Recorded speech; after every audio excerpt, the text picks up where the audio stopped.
একটা সময় আমরা কিন্তু এমন ধরনের জিমেইলের নাম দিয়েছিলাম যেগুলো কিন্তু এখন মানুষকে দিতে আমাদের লজ্জা লাগে। তো এখন গুগল সবার জন্য একটা সুখবর নিয়ে এসেছে। তো এই জিমেইলের নামগুলো কিন্তু এখন আপনারা চেঞ্জ করতে পারবেন। জিমেইলের অ্যাড্রেস আপনি বদলাতে পারবেন, তাও আবার পুরনো ডাটাকে সেম রেখে, অর্থাৎ আগের ডাটাগুলো কিন্তু নষ্ট হবে না।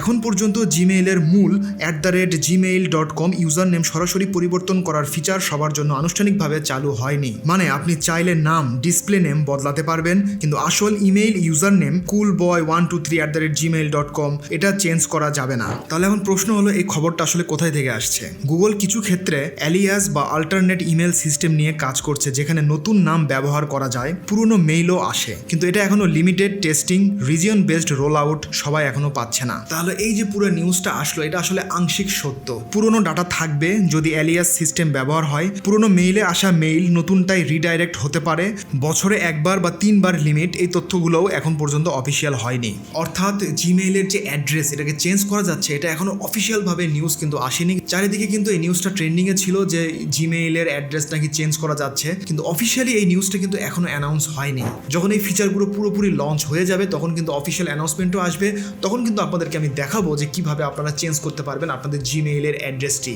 তবে এটা আশা করা যাচ্ছে যে খুব শীঘ্রই এই ফিচারটি সবার জন্যই উন্মুক্ত করা হবে।